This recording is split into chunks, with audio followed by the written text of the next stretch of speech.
जी बिस्मिल्लाहिर्रहमानिर्रहीम, अस्सलाम वालेकुम वरहमतुल्लाहि वबरकातुहू। मेरा नाम है डॉक्टर मोहम्मद मुज़म्मिल हसन। एक नए सेशन के साथ आप लोगों की खिदमत में हाजिर है। सेशन शुरू करने से पहले बैकअप चैनल का लिंक डिस्क्रिप्शन में दिया है, आपको उसको सब्सक्राइब कर दें।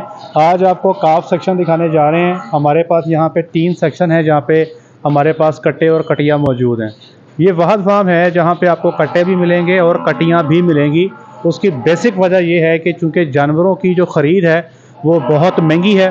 मार्केट से कोशिश की जाती है कि 20 लीटर वाले जानवर ही परचेज़ किए जाएं, तो उनके साथ जो जानवर होते हैं उनको भी फिर साथ में कीप किया जाता है। और कुछ बच्चे ऐसे हैं जो हमारे अपने फार्म के जो झोटे हैं उनसे के साथ क्रॉस होने के नतीजे में पैदा हुए हैं। तो हमारे पास कट्टे भी मौजूद हैं और कटियाँ भी मौजूद हैं। पहले तो आप इनको देख लें, ज़रा नज़दीक से आके बेटे दिखा दो, इनकी सेहतें चेक कर लें। ये जो एज ग्रुप है ये तकरीबन 5 माह की कटियाँ भी बीच में हैं, 6 माह की भी हैं। इसमें कुछ बच्चे 1.5 महीने के भी हैं, कुछ 2 महीने के भी हैं। जगह की कमी के बायस जो है ये सारे इकट्ठे किए हुए हैं। वैसे अगर जगह हमारे पास प्रॉपर हो तो इन जानवरों को कभी भी जो है इस एज ग्रुप को भी इकट्ठा नहीं रख सकते, क्योंकि ये जानवर जो है हैवी है। ये जो जानवर है ये भी हैवी है, ये कट्टी हैवी है। इसके मुकाबले में ये जो बच्चा है ये छोटा है, आपस में कम्पीट नहीं कर सकते। लेकिन मजबूरी ये है कि हमें रखना पड़ता है। तो ये कट्टा आप सामने देख सकते हैं। अब इसमें हम आपको बताना ये चाहते हैं कि हम इनको पालते किस तरीके से हैं, इनकी जो ग्रोथ है इस तरह ग्रोथ लेने में। और आप ये एक और चीज़ नोट करें कि जितने बच्चे भी आप यहाँ देख रहे हो, यहाँ पे किसी का पेट लटका नहीं हुआ। माशाल्लाह सारे जो जानवर मौजूद है यहाँ पे वो सारे माशाल्लाह स्मार्ट हैं, एक्टिव हैं, होशियार हैं, चालाक हैं। अमूमी तौर पे होता ये है कि हमारा फार्मर जो है वो जैसे ही फार्म पे अपने रेयरिंग कर रहा होता है, जानवरों को पाल रहा होता है, तो जानवरों के पेट बहुत ज़्यादा लटक जाते हैं। उस लटकने की वजह क्या है ये भी आपसे शेयर कर देते हैं। हम यहाँ पे बच्चे कैसे पालते हैं ये भी आपसे शेयर कर देते हैं। पहली बात तो हम यहाँ पे जो बच्चे पालते हैं वो हम जानवरों के ही ऊपर पालते हैं। दूध इनको भैंसों का ही दिया जाता है और माँ के नीचे से पिलाया जाता है। हमने यहाँ पर इंसेंटिवाइज़ किया हुआ है अपने वर्कर्स को। एक ज़माना था यहाँ पे जब वर्कर को इंसेंटिव दिए जाते थे। इंसेंटिव से मुराद इनाम दिया जाता था कि अगर आपके पास 10 बच्चे हैं तो जितने बच्चे आप संभालोगे जो 3 माह की उम्र क्रॉस कर जाएंगे तो इतना इनाम जो है वो आपको दिया जाएगा। तो आप भी इस चीज़ को अपने फार्म पे इम्प्लीमेंट कर सकते हो, क्योंकि बच्चे को बचाने में सबसे ज़्यादा रोल गवाले का है, जो उसको दे के सही मिकदार में दूध पिलाता है। अगर आप बच्चे को सही मिकदार में दूध नहीं पिलाते हो, ज़्यादा पिला देते हो तो डायरिया की शक्ल में बच्चे की मौत वाक़या हो सकती है। कम पिलाते हो तो कमज़ोरी की शक्ल में जानवर का नुकसान हो सकता है। तो जानवर को मुनासिब मिकदार में दूध देना ही कामयाबी की जो असल निशानी वही है। आप ये देख सकते हैं कि ये बच्चे सारे ओपन फिर रहे हैं, खुले हैं। जब मिल्किंग का टाइम आता है तो इनको बांध दिया जाता है। आपने कुछ के गले में रस्से भी जैसे आप देख रहे हैं, ठीक है जी। ये हमने यहाँ पर ये सेपरेट सेक्शन बनाया हुआ है। ये जो आप देख रहे हैं पाइप शाइप लगे हुए हैं, इसके बीच में ही इन बच्चों को छोड़ दिया जाता है। तो जब बच्चा पैदा होता है कोशिश की जाती है कि ज़ेर फेंकने का जानवर का इंतज़ार नहीं किया जाता। फौरी तौर पे जो है कोशिश होती है आधे घंटे के अंदर अंदर बच्चे को माँ का वोला जो है, जिसको कोलोस्ट्रम कहते हैं, वो पिला दिया जाए ताकि बच्चे के अंदर क़ुव्वत मुदाफ़अत आए। आप अमूमी तौर पे लोग इस सवाल पूछते हैं कि अगर वोले को हम ना पिलाएं बच्चे को, हम पहले इंतज़ार करें कि जानवर पहले ज़ेर फेंके उसके बाद हमने बच्चे को वोला पिलाना है, तो भाई ये गलत हो जाएगा।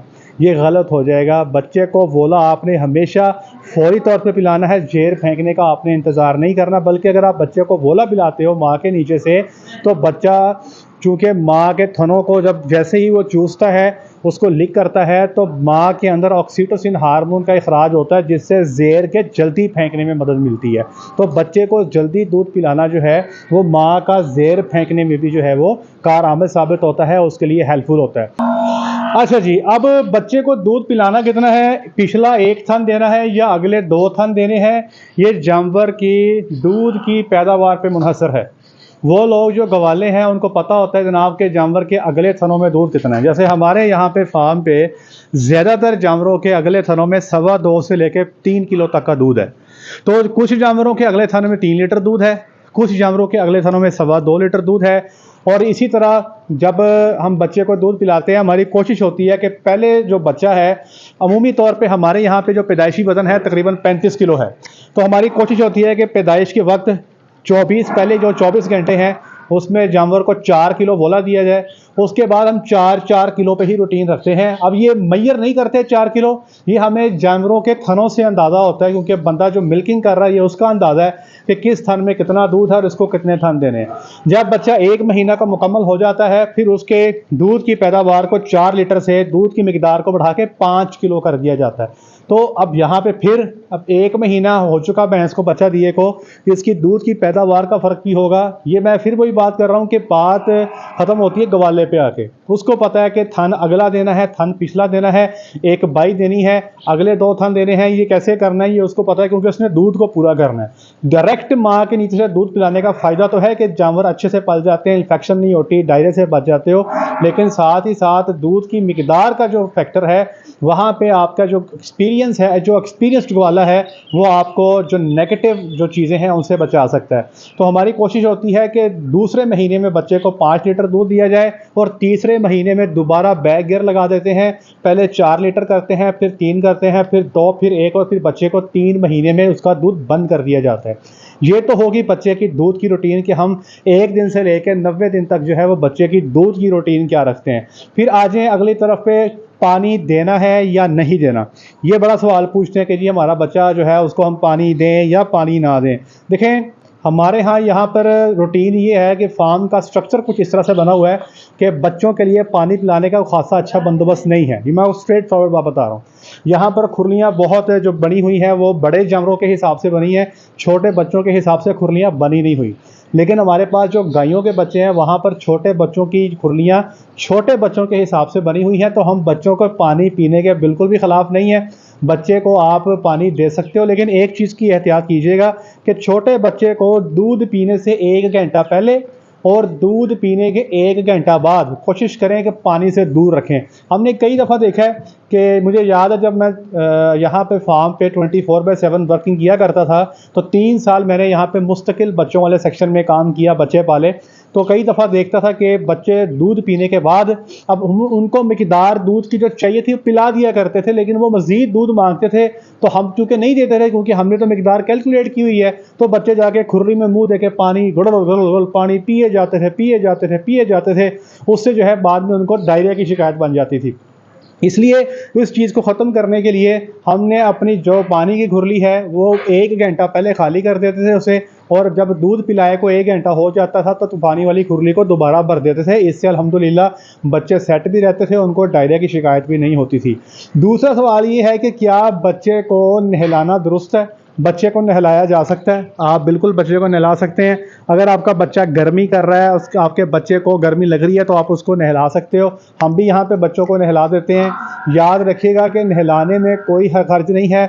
छोटे बच्चे को भी नहला सकते हो, ताज़ी सूई भैंस को भी नहला सकते हो, गब्बन भैंस को भी नहला सकते हो, बच्चा देने के नज़दीक भैंस को भी नहला सकते हो। नहाने का कोई इशू नहीं है। ये एवं हमारे ज़हनों में बात बैठ गई कि नहलाने से पता नहीं क्या हो जाएगा। अगला सवाल ये है कि बच्चे को वंडा कब देना है? बच्चे को अमूमी तौर पे हम वंडा देते हैं जी, जब बच्चे की उम्र 7 दिन हो जाती है तो उसके आगे वंडा रख दिया जाता है, तूड़ी वंडा मिक्स कर देते हैं। ये देखें, अगर आप खुरली देख लें तो यहाँ पे खुरली के अंदर जो है ये वंडा है जी, ये आपके सामने वंडा और ये बीच में तूड़ी, ये मिक्स की हुई है, बच्चे यही खाते हैं, ठीक है जी। और ये जनाब अली इनकी यही खुराक है, और इसी खुराक के ऊपर माशाल्लाह जो है अल्हम्दुलिल्लाह 3 माह की उम्र में 100 kg का ये वेट गेन अचीव कर लेते हैं। और अल्हम्दुलिल्लाह 6 माह की उम्र में हमारा जो कट्टा या कट्टी है वो 250 से 200 किलो का हो जाता है। अल्हम्दुलिल्लाह सुम्मा अल्हम्दुलिल्लाह। आगे चलते हैं। अब हम अपने आखिरी सेक्शन में आ गए हैं, जहाँ पे ये तीसरा सेक्शन है, जहाँ पे बच्चे मौजूद हैं। उससे पहले मैं डॉक्टर साहब आपसे रिक्वेस्ट करूँगा कि इन भैंसों पे एक नज़र मरवा दें। ये जितनी भैंसें खड़ी हैं यहाँ पे ये सारी क्लोजअप के अंदर शामिल हैं। क्लोजअप से मुराद ये 1 महीने के अंदर ये सारी भैंसें बच्चा दे के आ जाएंगी। 40 के करीब इनकी तादाद है। तो इंशाल्लाह इस महीने में 40 भैंसें बच्चा देने वाली हैं, और उम्मीद है कि इंशाल्लाह अज़ीज़ ये 40 बच्चे इंशाल्लाह अल्लाह के हुक्म से हमारे पास फार्म में मज़ीद ऐड हो जाएंगे। अच्छा डॉक्टर साहब इधर मेरी तरफ ले आएँ।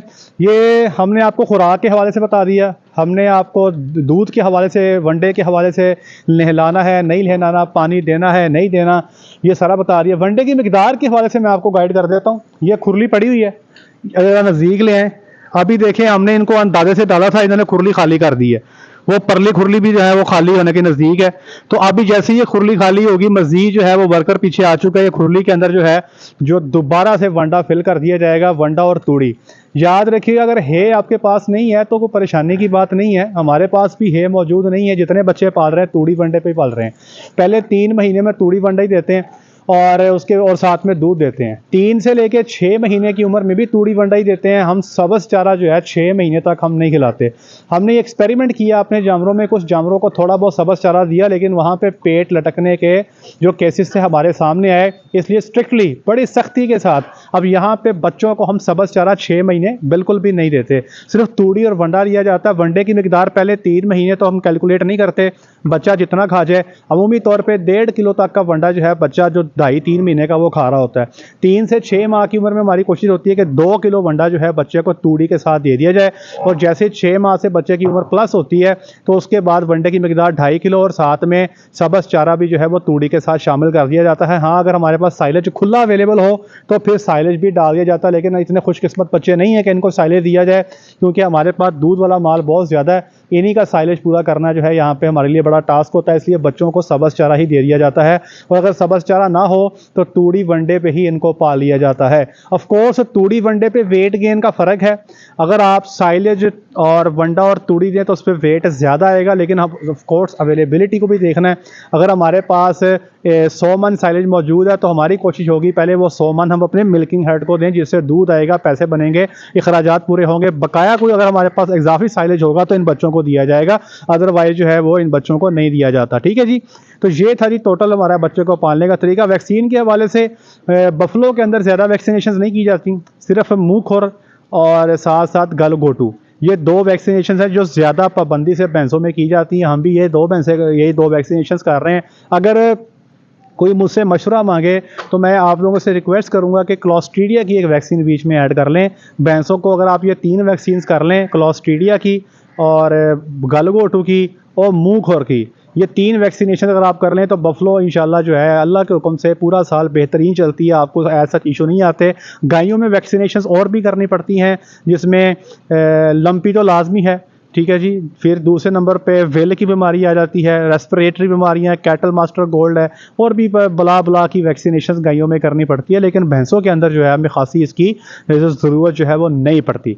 उम्मीद है कि इंशाल्लाह अब आपको बच्चे पालने का पूरा तरीक़ेकार, कैसे पालने हैं, कितना दूध देना है, वैक्सीन कब करनी है, वैक्सीन के बारे से 1 महीने का जब बच्चा हो जाए आप उसकी वैक्सीन शुरू कर सकते हैं। 1 महीने के बच्चे को FMD की वैक्सीन कर दें, 40 दिन पे गलघोटू की वैक्सीन कर दें, और 21 दिन बाद इसको रिपीट कर दें। मिसाल के तौर पे 30 दिन पे आपने FMD की वैक्सीन की तो 51 दिन पे आप 51 दिन की उम्र पे FMD की वैक्सीन को रिपीट कर देंगे। 40 दिन की उम्र पे गलघोटू की वैक्सीन की है तो 61 दिन की उम्र पे गलघोटू की वैक्सीन आप इनको रिपीट कर देंगे। तो इंशाअल्लाह अज़ीज़ आप देखेंगे ये बच्चे जाते ही कहीं नहीं अल्लाह के हुक्म से। याद रखिएगा, बच्चे का पेट नहीं होना चाहिए, बच्चा स्मार्ट होना चाहिए। जैसे ये खड़े हैं तो ये इंशाल्लाह ग्रोथ भी करेंगे, कद भी लेंगे। ये देखें माशाल्लाह कैसा बेहतरीन पीस है। अदरवाइज जो है अगर पेट लटक गया तो भैया फिर जितनी मर्जी खुराक अच्छी करते रहो, फिर ये खर्चा ज़्यादा करवाएंगे, ग्रोथ कम करेंगे। आज के लिए इतना ही। अपना ख्याल रखें, दुआ में याद रखें, 5 वक्त की नमाज बाद जमात अदा करें। अस्सलामु अलैकुम।